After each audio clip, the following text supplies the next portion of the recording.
हैं आप सब? होप सो आप सब बढ़िया होंगे।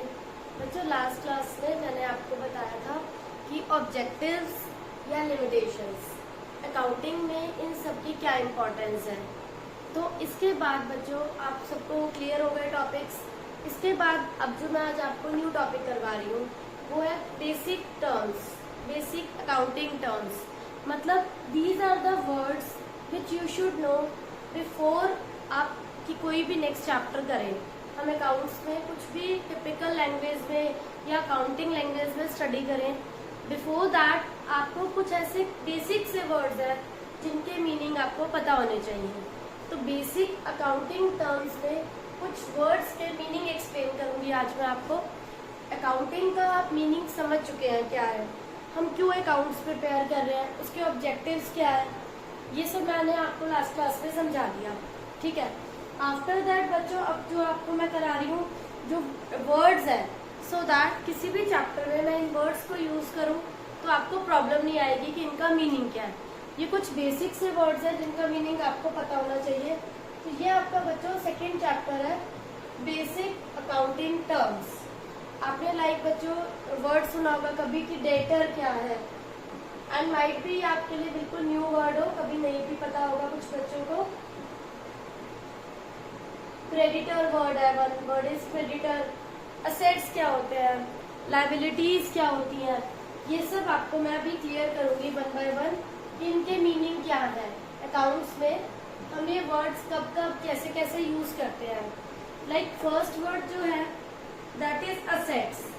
अब ये असेट्स क्या होता है, एक वर्ड आपने सुना होगा लाइबिलिटीज। लाइबिलिटीज का मीनिंग क्या होता है, या हम ये बोलते हैं कि कोई भी बिजनेस ट्रांजैक्शन, तो बिजनेस ट्रांजैक्शन क्या होती है। जितने भी ये वर्ड्स हैं इनके मीनिंग आपको फर्स्ट ऑफ ऑल क्लियर होने चाहिए। बच्चों, business transaction, any transaction, any dealing which results in whether inflow या आउटफ्लो होता है। बिजनेस में दो ही चीजें होती हैं, one is inflow, another is outflow. Inflow होगा कैश आएगा, आउटफ्लो होगा गुड्स जाएंगे। अगर बिजनेस से गुड्स कस्टमर के पास जा रहे हैं, इन रिटर्न कस्टमर से हमारे पास आ रहा है कैश। ये जो साइकिल है, ऐसे मार्केट में इस टाइप से बिजनेस एक्टिविटीज होती हैं। कोई भी जो शॉपकीपर है वो अगर आपको ये बोलता है कि मैंने आज पूरे होल डे में 5 ट्रांजेक्शन्स की हैं। 5 ट्रांजेक्शन्स मतलब लेन देन, intake and outflow of cash और goods is known as business transaction. ये जो ट्रांजेक्शन है बच्चों, ये दो टाइप से हो सकती है, कैश में भी एंड उधार क्रेडिट पे भी। जरूरी नहीं है कि जिससे भी हम गुड्स ले रहे हैं हम उसे उधार में लें या कैश में लें। कोई भी ट्रांजैक्शन अगर आपके पास funds, lack of funds are there, पैसा नहीं है, तो आप उधार पे भी कर सकते हैं ट्रांजैक्शन, जिसे हम बोलते हैं क्रेडिट ट्रांजैक्शन। फाइन। एंड ऐसा भी हो सकता है आप जिसको गुड्स सेल कर रहे हैं उस पर्सन के पास अगर सफिशिएंट फंड्स अवेलेबल नहीं है, वो पर्सन बन गया आपका debtor. Debtors are the persons whom we sell goods on credit, जिसको हम गुड्स उधार पर क्रेडिट पर बेचते हैं। दो टर्म्स है बच्चों, डेटर्स जिन्हें हम उधार पर बिना कैश के बेचते हैं, एंड क्रेडिटर्स। क्रेडिटर्स वो लोग हैं, क्रेडिटर्स आर द पीपल, ये वो लोग हैं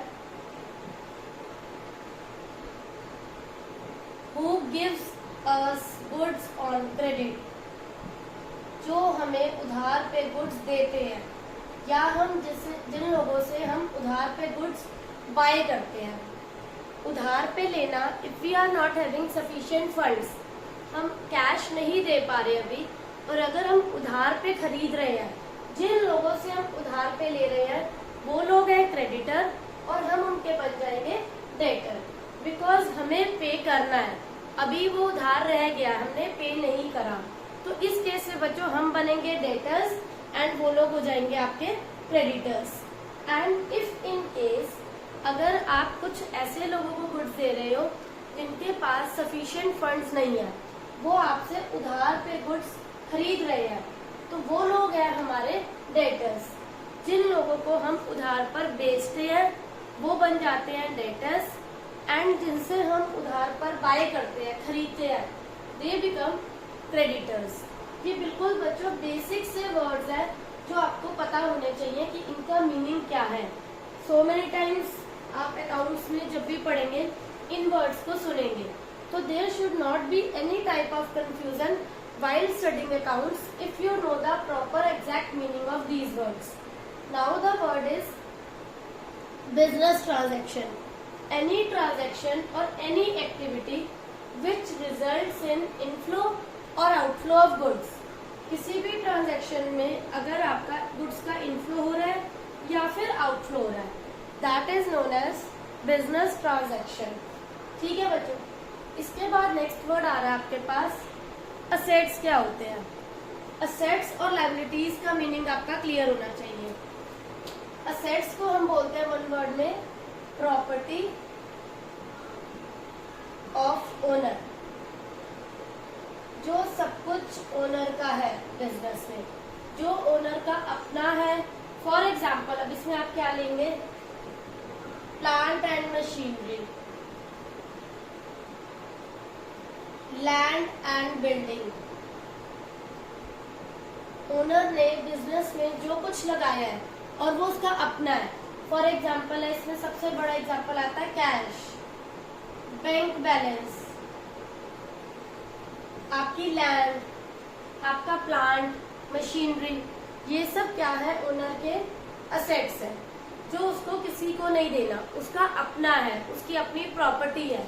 इन सबको हम नेम देते हैं these all are the assets of the business. Now another term is what do you mean by liabilities. Liabilities क्या है फिर? अगर असेट्स प्रॉपर्टी है तो लायबिलिटीज क्या है बच्चों? लायबिलिटीज वो है जो हमें रीपे करना है, जो हमारा अपना नहीं है, which we need to repay, which we have to pay. For example bank loan. Suppose due to lack of funds, business has taken a loan of 1 crore from bank. तो बैंक को जब मेरे को ये रीपे करना है, this bank loan is known as liability of business. अभी बच्चों मैंने आपको असेट्स की कैटेगरीज नहीं करवाई कि टेंजिबल असेट्स क्या है या इनटेंजिबल असेट्स क्या होते हैं, करंट असेट्स क्या है। Later on I will explain all these words to you कि current assets, fixed assets, tangible, intangible, इनका मीनिंग क्या है। Liabilities क्या है जो आपकी अपनी नहीं है, हमें रीपे करना है। Liabilities में वर्ड इसमें भी दो कैटेगरीज आती हैं बच्चों, current liabilities, another is long term liabilities। अब इन दोनों में बच्चों डिफरेंस क्या है? लॉन्ग टर्म लायबिलिटीज तो वो लायबिलिटीज हो गई जो आपको आफ्टर अ ईयर और मोर देन 1 ईयर पे करनी है, मतलब आपको जो अभी अभी फिलहाल अभी पे नहीं करना with in a period of 1 year. और जो लायबिलिटीज आपको 1 साल के अंदर अंदर पे करनी होती है बच्चों, उसको आप नेम देते हो करंट लायबिलिटीज। जो आपको 1 ईयर के अंदर पे करनी होती है उसको हम नेम देते हैं करंट लायबिलिटीज। तो ये आपको अच्छे से पता होना चाहिए। Which we have to pay within a period of 1 year. These are current liabilities, and जिनका टाइम पीरियड आपको ज्यादा मिल गया, these are known as long term liabilities. तो दोनों तरह की लायबिलिटीज जो है वो आपको प्रीपे तो करनी ही पड़ेगी, चाहे वो करंट है या फिर वो लॉन्ग टर्म है। तो आपको दोनों को ही अच्छे से समझना है। इसी टाइप से करंट असेट्स है, फिक्स्ड असेट्स है, इंटेंजिबल असेट्स है। मैं आपको उनकी भी कैटेगरीज बताती हूँ। फॉर एग्जाम्पल करंट असेट्स क्या है? Current assets are those assets which can be converted into cash within a period of 1 year. अब आप कहोगे कैश में कैसे कन्वर्ट हो सकते हैं ये? Can be converted into cash within a period of 1 year. For example बच्चों, हमारे पास अगर स्टॉक है, स्टॉक पड़ा आपने फैक्ट्री में, कोई भी एक स्टॉक बनाया, वो बेडशीट्स का भी हो सकता है, वो फर्नीचर का भी हो सकता है। आप उस स्टॉक को जब सेल करते हैं मार्केट में, उसे सेल करके कुछ ऐसा पार्ट है जो आपको कैश में रिकवर हो जाएगा, कुछ ऐसा पार्ट है जो क्रेडिट में भी जाएगा। तो वो करंट असेट्स जो आप सेल करके 1 साल के अंदर अंदर वो आपका कैश में कन्वर्ट हो जाता है। वो स्टॉक मतलब आप वो स्टॉक को सेल करते हो and in return we get the cash. तो 1 साल के टाइम पीरियड के अंदर अंदर जो असेट्स आपको पैसा देते हैं, फॉर एग्जाम्पल डेटर्स, डेटर्स भी आपके क्या है बच्चों, करंट असेट, क्योंकि डेटर्स का जनरली जो टाइम पीरियड होता है वो 1 ईयर का होता है। 1 ईयर के अंदर अंदर हमारे डेटर्स हमें पे करते हैं, after 4 months, after 3 months, after 6 months. तो ये हो गए बच्चों करंट असेट्स, कि हमारा जो भी स्टॉक बना हुआ है उसको हम बेचकर, या हमारे जो डेटर्स हैं जिन्होंने उधार पे लिया था तो वो हमें कैश पे कर रहे हैं। ये होगी आपकी डेटर्स एंड ये सब आएंगे आपके करंट असेट्स के अंडर में। तो अब फिक्स्ड असेट्स क्या है बच्चों? फिक्स्ड असेट्स वो है जो हम फ्रीक्वेंटली चेंज नहीं करते। For example plant and machinery, इसका अमाउंट बहुत ज्यादा होता है बच्चों, it can be of 1 lakh 2 lakh, इसीलिए हम इन्हें फ्रीक्वेंटली चेंज नहीं करते। ये परमानेंट बिजनेस में सेटल्ड रहते हैं। Land and building again example of asset, अगर हम लोग भी हाउस बाय करते हैं, प्रॉपर्टी लेते हैं, फ्रीक्वेंटली हम उसे चेंज नहीं करते अनटिल अनलेस किसी का ये प्रोफेशन नहीं है। प्रॉपर्टी डीलर का ये प्रोफेशन है, that is different thing, but generally अगर हम लोग जो एक नॉर्मल पर्सन है उसके लिए ये सब क्या है, फिक्स्ड असेट, चाहे वो लैंड है चाहे वो प्लांट है, फाइन। तो इसमें ह्यूज इन्वेस्टमेंट होती है, इसे फ्रिक्वेंटली चेंज नहीं किया जाता। ये ज्यादा अमाउंट के होते हैं fixed assets and current assets with in a period of 1 year cash में कन्वर्ट हो जाते हैं। तो ये है बच्चों कुछ बेसिक सी टर्म्स जो आपको पता होने चाहिए कि असेट्स क्या है, लायबिलिटीज क्या है, डेटर्स, क्रेडिटर्स, बिजनेस ट्रांजैक्शंस। इनका आपको मीनिंग जब तक क्लियर नहीं होगा आप बाकी के चैप्टर्स नहीं कर पाएंगे, बिकॉज ये बिल्कुल बेसिक टर्म्स हैं जो सबको क्लियर होनी चाहिए।